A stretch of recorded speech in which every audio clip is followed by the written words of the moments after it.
The scorching sun of northern Mexico cast long shadows across the barren landscape as Alma-Dia LeBaron surveyed the desolate terrain that would become his kingdom. It was the autumn of 1924, and the dust still clung to his weathered boots from the long journey south from Utah.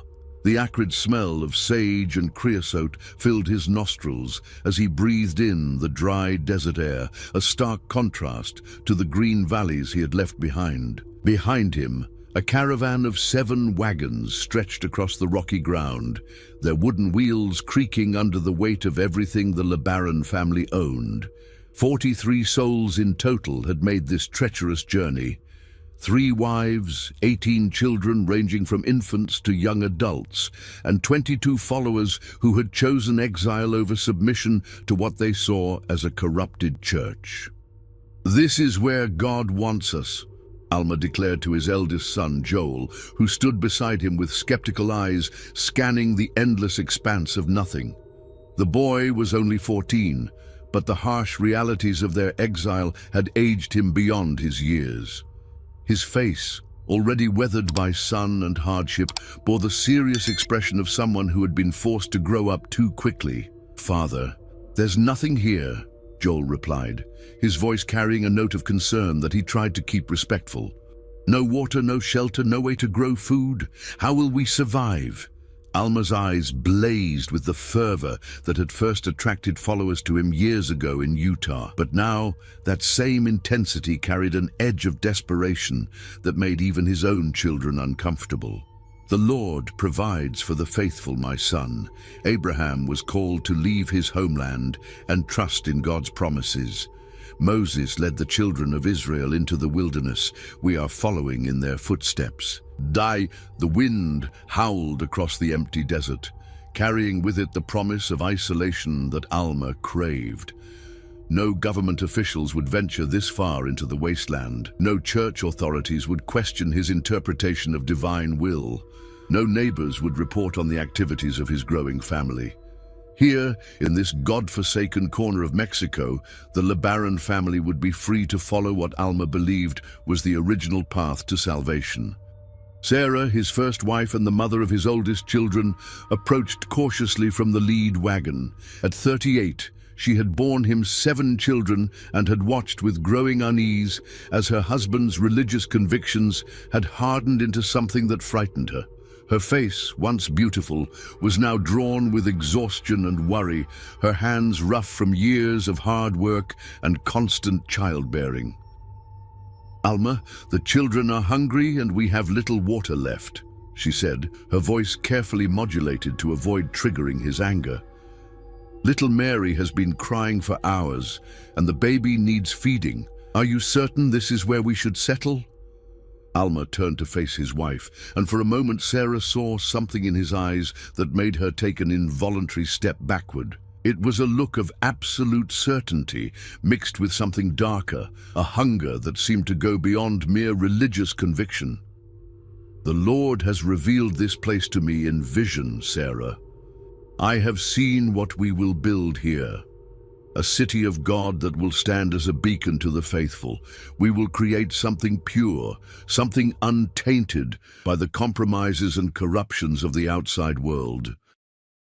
As the family began to unload their meager belongings, the reality of their situation became starkly apparent. They had enough food for perhaps 2 weeks, water for less than that, and winter was approaching. The nearest town was 3 days' ride through treacherous terrain, and they had no guarantee of finding supplies even there. But Alma seemed oblivious to these practical concerns. His mind was already working on grander plans, visions of a community that would operate according to his interpretation of divine law. As he watched his wives and children struggle with heavy boxes and furniture, he saw not the immediate hardships, but the future glory that awaited them.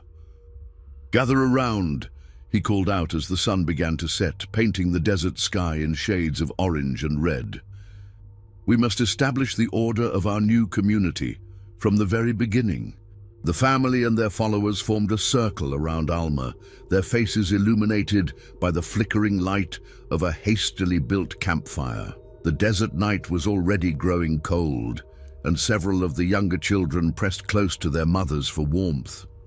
"We are no longer bound by the laws of men," Alma announced, his voice carrying an authority that brooked no dissent. "The government that cast us out, the church that rejected us, they have no power here.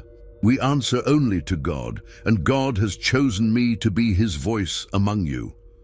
Rebecca, Sarah's 15-year-old daughter, shifted uncomfortably as her stepfather's eyes lingered on her developing form. There was something in his gaze that made her skin crawl, though she couldn't yet understand why. She had noticed this look before, during the long journey south, but had dismissed it as her imagination. "The principle of plural marriage is sacred," Alma continued, his voice taking on the cadence of a sermon. "But it is more than that. It is the key to exaltation, the path to becoming gods ourselves. Here, we will practice it as it was meant to be practiced, without the weak compromises of those who lack faith." Martha, his second wife, nodded in agreement, though her expression was troubled. She had married Alma when she was 17, believing in his vision of spiritual perfection. Now, at 29, she was beginning to question whether that vision had been corrupted by something more earthly. "The blood of our family is special," Alma declared, his voice rising with passion. "We carry within us the pure lineage of the prophets. This blood must not be diluted by mixing with those who lack our spiritual heritage. Our marriages, our children, our very existence must serve to preserve and strengthen this sacred inheritance." As he spoke, Alma's gaze moved from face to face, cataloging each person according to their potential usefulness in his grand design. The teenage girls received particular attention, their futures already being planned in his mind. The boys would become his lieutenants, the girls would become mothers to a new generation of believers. "Here in this wilderness," he continued, "we will build something that has never existed before, a community where God's true will can be practiced without interference, where the pure doctrine can flourish without corruption, where the faithful can achieve the exaltation that has been promised to them."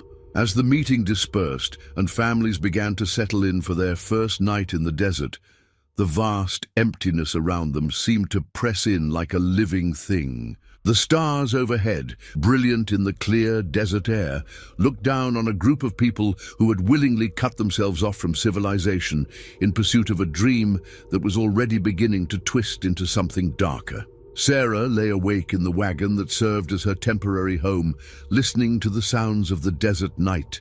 Coyotes howled in the distance, their voices carrying an almost human quality that made her shiver. Beside her, her youngest children slept fitfully, their small bodies pressed against hers for warmth and comfort. Through the thin canvas covering of the wagon, she could see Alma's silhouette as he sat by the dying fire, his mind clearly working on the plans that would transform this barren land into his vision of paradise. But as Sarah watched her husband's dark form against the starlit sky, she felt a chill that had nothing to do with the desert night. She had followed him this far out of duty and faith, believing in his promises of spiritual freedom and divine purpose. But as she looked at her children sleeping fitfully on the hard wagon bed, she began to wonder if they had not fled from persecution, but rather into something far worse. The isolation that Alma saw as liberation was beginning to feel like imprisonment. The religious freedom he promised was starting to look like a different kind of bondage. And the pure doctrine he claimed to preserve was already showing signs of corruption that would only grow worse with time. In the distance, the wind carried the sound of shifting sand and the rustle of desert creatures going about their nocturnal business. But to Sarah's ears, it sounded almost like whispers, voices warning of the darkness that was about to descend on her family and all who followed them into this God-forsaken wilderness. The LeBaron colony was about to be born, and with it a legacy of darkness that would span generations and leave a trail of broken lives in its wake. 6 months had passed since the LeBaron family's arrival in the Mexican desert, and what had once been empty wasteland now showed the unmistakable signs of permanent settlement. Adobe buildings rose from the earth like monuments to Alma's unwavering will, their thick walls providing shelter from both the scorching heat of summer days and the bitter cold of desert nights. The transformation had not come easily. 3 members of their original group had died during the harsh winter months, 2 infants who succumbed to pneumonia, and an elderly follower whose heart had given out during the backbreaking work of construction. Their graves, marked by simple wooden crosses, served as grim reminders of the price of Alma's vision. But for every life lost, 2 more seemed to arrive. Word of Alma's pure doctrine had spread through underground networks of disaffected Mormons, carried by travelers and traders who moved between the scattered communities of the American Southwest. A steady trickle of believers had made the dangerous journey south, each bringing with them stories of persecution and a desperate hunger for the spiritual freedom that Alma promised. The colony now housed 67 souls, and Alma ruled over them with the absolute authority of a prophet. There were no outside laws here, no government officials to question his methods, no church hierarchy to challenge his revelations. Only his word, which he claimed came directly from God through visions and divine inspiration. Thomas Widsoe had been among the most recent arrivals, bringing with him his wife Mary and their 2 young daughters, Elizabeth and Ruth. A skilled carpenter from Arizona, Thomas had fled his home after local authorities had begun investigating reports of plural marriage in his community. He had heard of Alma's colony through whispered conversations in Mormon settlements, and had seen it as a refuge where he could practice his faith without fear.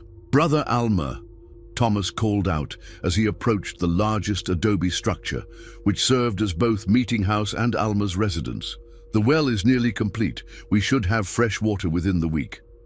Alma nodded approvingly as he surveyed the growing settlement from the doorway of his home. The main building was an impressive structure by desert standards, with thick walls that kept the interior cool during the day and warm at night. It contained not only the meeting hall where the community gathered for worship, but also Alma's private quarters, which had grown increasingly elaborate as his sense of his own importance had expanded. "Excellent work, Brother Thomas," Alma replied, his voice carrying the tone of a benevolent ruler addressing a faithful subject. "The Lord blesses those who labor in his vineyard. Your efforts will not go unrewarded in this life or the next." The promise of reward was not idle flattery. Alma had developed an intricate system of spiritual hierarchy within the colony, with positions of authority and privilege distributed according to loyalty, usefulness, and blood relationship to the prophet himself. Those who pleased him found their circumstances improved, while those who questioned his authority discovered that life in the desert could become very difficult indeed. In the largest adobe structure, the evening gathering was about to begin. These nightly sessions had become the cornerstone of colony life, where Alma would deliver revelations, settle disputes, and establish the rules that governed their isolated community. Attendance was mandatory for all members over the age of 8, and absence without permission was considered a sign of spiritual weakness that required correction. The interior of the meeting hall was lit by oil lamps that cast dancing shadows on the earthen walls. Wooden benches, crafted by Thomas Widsoe and other skilled workers, provided seating for the growing congregation. At the front of the room, Alma's chair sat elevated on a small platform, symbolizing his position as the earthly representative of divine authority. "My dear brothers and sisters," Alma began as the last stragglers found their seats, his voice echoing off the adobe walls with practiced authority. "Tonight the Lord has revealed to me a new understanding of his divine plan for our people, a revelation that will guide us toward the exaltation that awaits the faithful. Rebecca LeBaron, now 16 and increasingly uncomfortable under her stepfather's frequent stares, sat with her mother Sarah in the front row. The months in the desert had changed her from a girl into a young woman, and she had begun to notice the way certain men in the colony looked at her. But it was Alma's gaze that troubled her most, carrying as it did an intensity that seemed to go beyond paternal interest. Behind them, the other families arranged themselves according to the hierarchy that Alma had established. His wives and children occupied the places of honor, followed by the families who had been with him the longest, then the more recent arrivals. At the back of the hall sat those who had somehow fallen from favor, their reduced status visible to all. The principle of celestial marriage, Alma continued, his eyes scanning the assembled faces with the calculating gaze of a predator selecting prey, is not merely about taking multiple wives. It is about creating eternal bonds that transcend the temporary laws of earthly governments. But there is more, much more, that the Lord requires of us. A murmur rippled through the crowd as Alma paused dramatically. He had been building toward this moment for weeks, carefully preparing his followers through a series of increasingly radical sermons that had gradually shifted their understanding of acceptable behavior. "The blood of our family is sacred," he declared, his voice rising with passion. "We are the chosen lineage, set apart to preserve the pure doctrine in these last days. To maintain this sacred bloodline, the Lord has commanded that we must be selective in how we form our eternal unions." Sarah felt her stomach clench as she began to understand the direction of her husband's revelation. She had seen the signs building for months, the way he looked at the young girls in the colony, the questions he asked about their development, the private conversations he held with their fathers about spiritual worthiness and eternal rewards. "Young women of our colony," Alma continued, his gaze settling on the teenage girls present like a physical weight. "You are not to be given to outsiders who might dilute the sacred blood. Your marriages must be arranged within the family to preserve the purity that God has blessed us with." The silence that followed was deafening. Even the desert wind seemed to hold its breath as the implications of Alma's words sank in. Several fathers shifted uncomfortably, their protective instincts warring with their faith in the man they had followed into the wilderness. "Furthermore," Alma added, his voice dropping to a whisper that somehow carried to every corner of the room, "the Lord has shown me that spiritual maturity comes earlier to those of pure blood. Our daughters are ready for celestial marriage at 14, sometimes younger, if the Spirit so directs." Thomas Whitsoe felt his blood run cold as he processed what he was hearing. His daughters, Elizabeth and Ruth, were only 12 and 10 respectively, but he could see the calculating look in Alma's eyes as they settled on his family.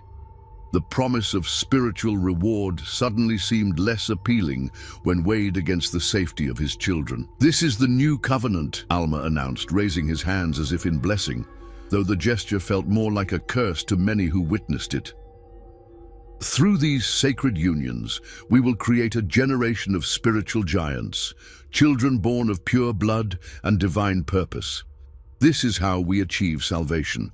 Not through the weak compromises of the outside world, but through absolute obedience to God's true will." Martha, Alma's second wife, sat frozen in her seat as she listened to her husband's words. She had married him believing in his vision of spiritual perfection, but this revelation struck her as something fundamentally wrong. The thought of her own daughters, still children, being subjected to what Alma was describing filled her with a horror she struggled to conceal. "The marriages will be arranged according to revelation," Alma continued, his voice taking on the tone of absolute authority. "I will receive divine guidance about which unions will best serve the Lord's purposes. No marriage will take place without my approval, and no young woman will be given to a man outside our sacred bloodline." As he spoke, Alma's gaze moved systematically through the congregation, mentally cataloguing each family according to their potential usefulness in his grand design. The teenage girls received particular attention, their futures already being planned in his mind. Rebecca, his stepdaughter, would be given to one of his sons to strengthen the family bonds. Elizabeth Whitsoe, despite her father's obvious discomfort, would make an excellent wife for another of his boys when she reached the proper age. "The Lord has also revealed," Alma added, his voice carrying a note of warning, "that those who resist these sacred arrangements are in danger of losing their eternal salvation. The natural man is an enemy to God, and natural affections must be subordinated to divine will." The threat was clear, though couched in religious language. Those who opposed Alma's plans would face not only earthly consequences, but eternal damnation. In a community where spiritual authority was absolute and physical escape was nearly impossible, the weight of such a threat was enormous. Dr. James Morrison, a physician who had arrived at the colony just 2 months earlier, felt his medical training rebel against what he was hearing. The idea of girls barely past childhood being forced into marriage violated everything he understood about human development and psychological health. But he was new to the community, dependent on Alma's goodwill for his family's survival, and acutely aware of his vulnerable position. As the meeting dispersed, families walked back to their homes in stunned silence. The desert night, once a symbol of freedom from outside interference, now felt oppressive and confining. The walls that protected them from the outside world had become the bars of a prison, and Alma LeBaron held the only key. In her small room, Rebecca lay awake, listening to the hushed, urgent whispers of her mother and stepfather in the next room. She couldn't make out the words, but the tone was unmistakable. Her fate was being decided without her consent, and there was nowhere to run in the vast emptiness that surrounded them. "She's too young," she heard her mother say, the words carrying clearly through the thin adobe walls. "The Lord's timing is not our timing," came Alma's reply, his voice carrying the finality of divine decree. "Rebecca is spiritually mature beyond her years. The marriage will strengthen our family bonds and ensure her place in the celestial kingdom." "But she's just a child," Sarah protested, her voice breaking with emotion. "She should have time to grow, to learn, to choose her own path." "Choice is an illusion, Sarah. We are all instruments in the Lord's hands, and our personal desires must be subordinated to his greater plan. Rebecca will be grateful for this blessing when she understands its eternal significance." The conversation continued in whispers too low for Rebecca to hear, but she had heard enough. Her stepfather was planning to marry her off to one of his sons, and her mother's protests were falling on deaf ears. The realization filled her with a terror that went beyond mere fear. It was the horror of understanding that her life was no longer her own. In other homes throughout the colony, similar conversations were taking place. Parents who had come to the desert seeking religious freedom found themselves trapped in a system that demanded the sacrifice of their children's innocence on the altar of Alma's twisted interpretation of divine will. Thomas Whitsoe sat on the edge of his bed, his head in his hands as he contemplated the impossible choice before him. He could submit to Alma's authority and watch his daughters be given in marriage to men old enough to be their fathers, or he could resist and face the consequences of defying a prophet who claimed to speak for God. "What are we going to do?" Mary whispered, her voice barely audible in the darkness of their small room. "I don't know," Thomas replied, his voice heavy with despair. "We came here seeking freedom, but we've walked into a trap, and now our children are going to pay the price for our mistake." The foundation of the LeBaron colony's dark future had been laid with Alma's revelation about sacred bloodlines and arranged marriages. What had begun as a refuge for religious freedom was transforming into something far more sinister, a place where divine revelation served as justification for the darkest of human impulses. The first cracks in the facade of religious devotion were beginning to show, but the isolation of the desert and the absolute nature of Alma's authority made resistance seem impossible. The colony was becoming a closed system where power flowed in only one direction, and where the word of the prophet was law, regardless of its moral implications. As the desert wind howled around the adobe walls of the settlement, it carried with it the sound of muffled sobs from homes where parents contemplated the fate of their children. The LeBaron family's descent into darkness had begun in earnest, and there seemed to be no force capable of stopping its inexorable progress toward horror. The seeds of a dynasty built on abuse and fanaticism had been planted in the fertile soil of religious extremism, and they would grow to cast a shadow over generations yet unborn. The summer of 1925 brought with it a heat that seemed to emanate not just from the merciless sun, but from the very soul of the LeBaron colony. What had begun as a refuge for religious freedom had transformed into something far more sinister, a place where divine revelation served as justification for the darkest of human impulses. Rebecca LeBaron stood before the cracked mirror in her small room, her hands trembling as she adjusted the white dress that had been laid out for her. At 17, she was considered past due for marriage by the colony's new standards, and today marked the culmination of months of careful manipulation by her stepfather. "The Lord has revealed to me your eternal companion," Alma had announced to her just 3 days prior, his eyes gleaming with a fervor that made her skin crawl. "You are to be sealed to Brother Ervil, my son, in a union that will strengthen the sacred bloodline and ensure your place in the celestial kingdom." Ervil LeBaron, Alma's 22-year-old son from his second wife, had grown into a man whose cruelty was matched only by his ambition. The prospect of marrying his stepsister had filled him with a dark satisfaction that went far beyond religious duty. In the main meeting house, the colony had gathered for what Alma called a sacred sealing ceremony. The ritual bore little resemblance to traditional Mormon weddings, having been twisted by Alma's increasingly bizarre revelations into something that served his growing appetite for control over every aspect of his followers' lives. Sarah LeBaron sat in the front row, her face a mask of resigned despair. She had tried to protest her daughter's fate, but Alma's response had been swift and brutal. A woman who questioned the prophet's revelations, he had declared, was in danger of losing her eternal salvation. The threat had been enough to silence her, though it could not ease the guilt that gnawed at her heart. "Dearly beloved," Alma began, his voice carrying the authority of absolute conviction, "we gather today to witness a sacred covenant, one that transcends the temporary bonds of earthly marriage and creates an eternal union blessed by the Almighty himself."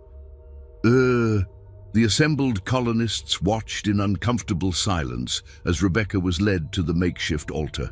Many of them had harbored doubts about the direction their community was taking, but the isolation of the desert and their complete dependence on Alma's leadership had made resistance seem impossible. "Brother Ervil," Alma continued, placing his hand on his son's shoulder, "do you take Sister Rebecca as your eternal companion, to be bound to you not just in this life, but in all the eternities to come, according to the sacred principle of celestial marriage as revealed to me by the Lord?"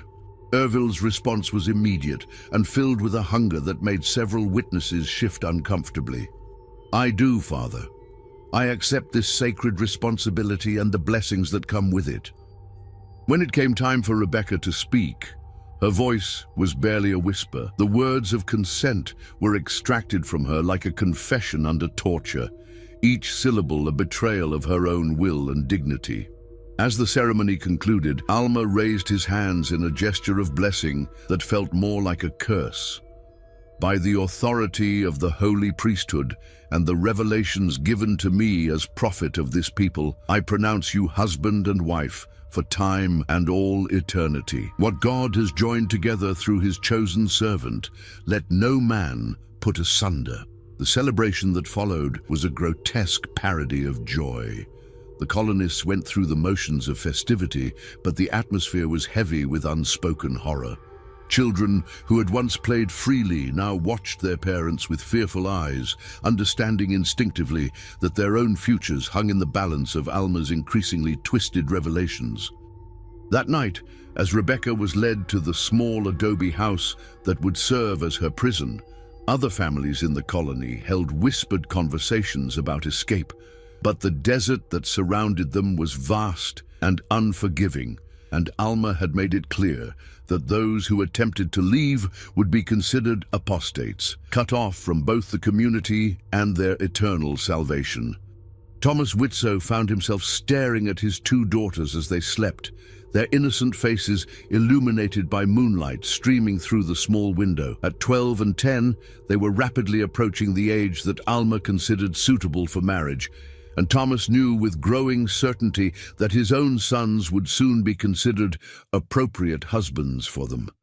The covenant that Alma had established was not one of love or even religious devotion, but of flesh and power. The sacred bloodline he claimed to protect was being corrupted by his own twisted desires, and the salvation he promised was beginning to look suspiciously like damnation. As the desert wind howled around the adobe walls of the colony, it carried with it the sound of muffled sobs from the newlyweds' house. The LeBaron family's descent into darkness had reached a new depth, and there seemed to be no bottom to the abyss that Alma was creating in the name of God. The seeds of a dynasty built on abuse and fanaticism had been planted, and they would grow to cast a shadow over generations yet unborn. By the winter of 1927, the LeBaron colony had evolved into something that would have been unrecognizable to its original inhabitants.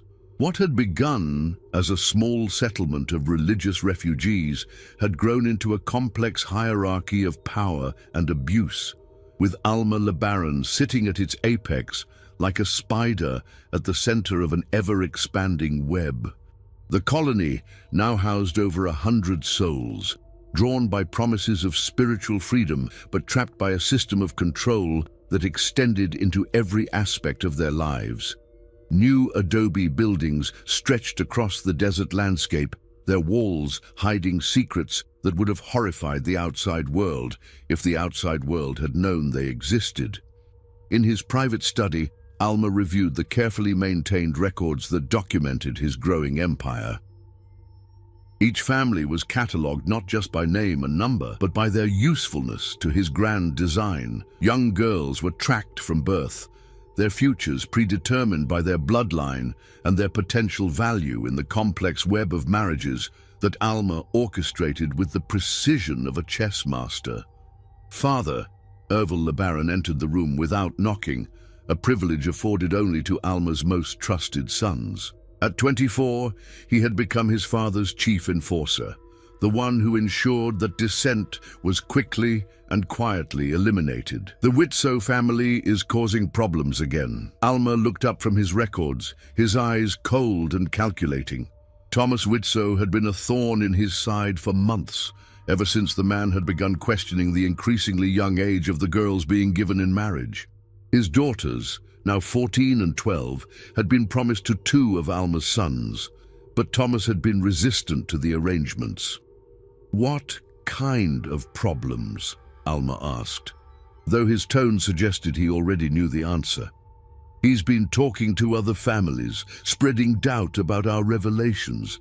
Yesterday, I caught him trying to convince the Johnsons to leave with him. He claims he's received his own revelation that this place is cursed." Alma's laugh was devoid of humor.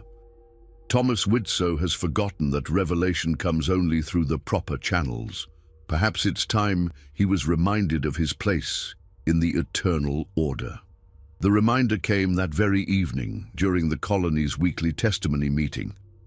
As the community gathered in the main hall, Alma rose to address what he called a cancer in our midst. "Brothers and sisters," he began, his voice carrying the weight of divine authority, "the Lord has revealed to me that there are those among us who have allowed Satan to whisper doubts into their hearts. These doubts, if left unchecked, will destroy not only their own salvation, but the salvation of their families." Thomas Whitsoe felt every eye in the room turn toward him, and he knew that his moment of reckoning had arrived. Beside him, his wife Mary clutched their daughters closer, her face pale with fear. "Brother Thomas," Alma continued, his gaze boring into the man like a physical force, "you have been heard speaking against the revelations that God has given to his chosen prophet. You have questioned the sacred marriages that bind our community together in eternal bonds. Do you deny these accusations?" The silence in the room was absolute. Thomas looked around at the faces of people he had once considered friends and saw only fear and condemnation. The isolation of the desert had done its work well. There was no higher authority to appeal to, no outside help to call upon. I have had concerns," Thomas admitted, his voice barely audible. "Some of the girls are so young, and the marriages within families, it doesn't feel right." Alma's response was swift and merciless. "What feels right to the natural man is often an abomination to God. Your concerns are not revelations, Brother Thomas. They are temptations sent by the adversary to destroy the work of the Lord." The prophet's voice rose to fill the hall, his words carrying the power of absolute conviction. "The sacred principle of celestial marriage, as practiced in our community, is the key to exaltation. Those who reject it reject their own salvation.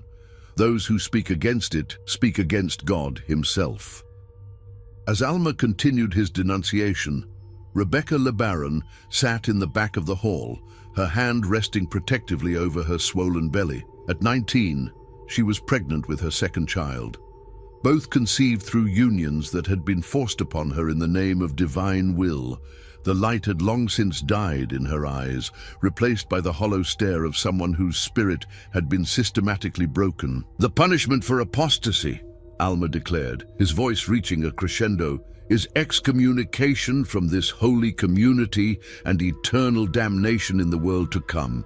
But the Lord is merciful, and he offers Brother Thomas one final chance at redemption." The terms of that redemption were as cruel as they were calculated. Thomas would publicly confess his sins and reaffirm his faith in Alma's revelations. His daughters would be immediately sealed to their promised husbands, and he would serve a period of penance during which his family would be under constant surveillance. As Thomas knelt before the assembled community and spoke the words that sealed his daughter's fate, the desert wind outside seemed to carry with it the sound of weeping. The LeBaron colony had become a place where salvation was purchased with the innocence of children, and where the word of God was twisted to serve the darkest desires of men. The empire that Alma had built was thriving, fed by a steady diet of fear, isolation, and the perversion of sacred principles. And at its heart sat a man who had convinced himself that his sins were sanctified, that his crimes were commandments, and that his damnation was actually salvation. The worst was yet to come. The year 1930 marked a turning point in the history of the LeBaron colony, though not in the way that Alma had envisioned. What he had built as a monument to his divine authority was beginning to crack under the weight of its own corruption, and the seeds of violence that he had planted were finally beginning to bear their bitter fruit. The colony now sprawled across several square miles of desert, its population having swelled to nearly 300 souls. But growth had brought new challenges, and Alma's iron grip on power was being tested by forces both within and without his carefully constructed kingdom. In the pre-dawn darkness of a cold February morning, a group of men gathered in secret at the edge of the settlement. Led by Thomas Whitsoe, who had never truly accepted his forced submission 3 years earlier, they represented the growing resistance to Alma's increasingly tyrannical rule.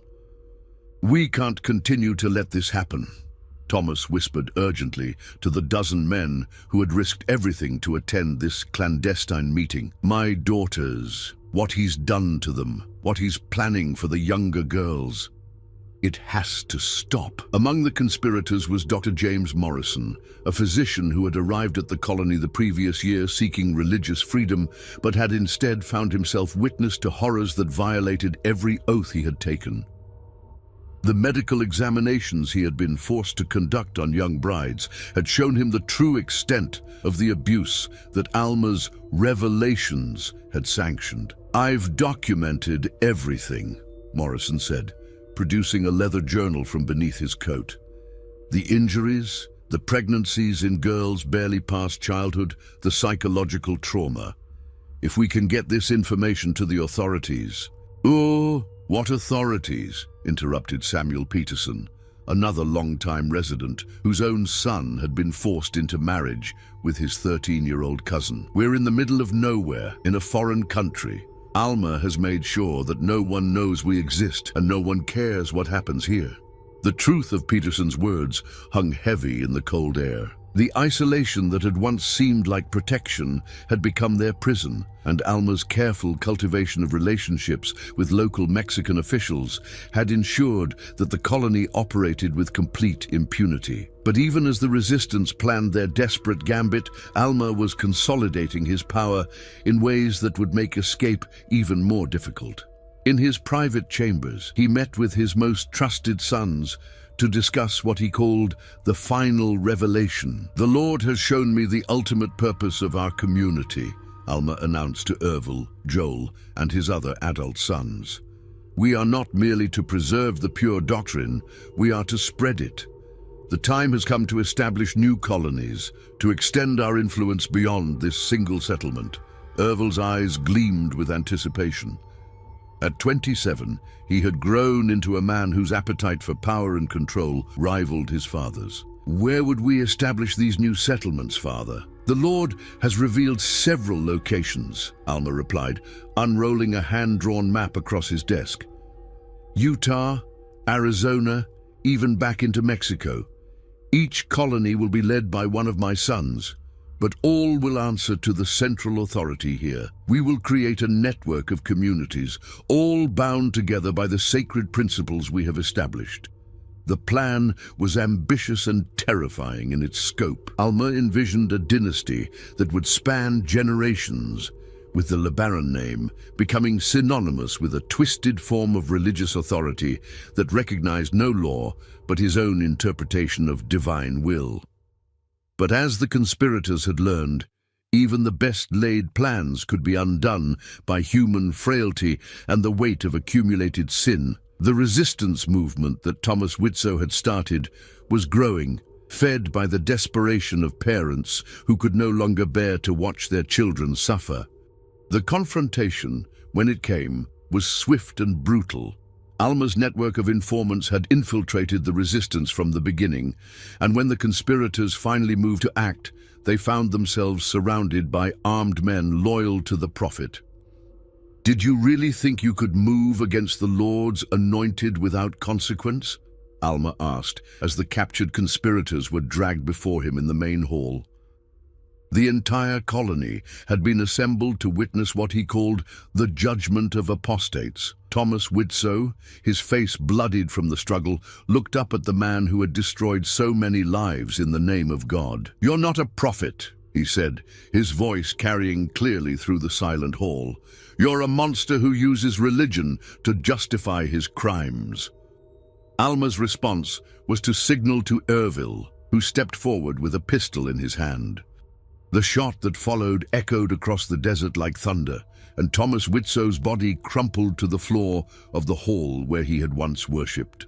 "Let this be a lesson to all who would raise their hand against the Lord's chosen," Alma declared, as the colonists stared in horror at the spreading pool of blood. "The penalty for apostasy is death, both temporal and eternal."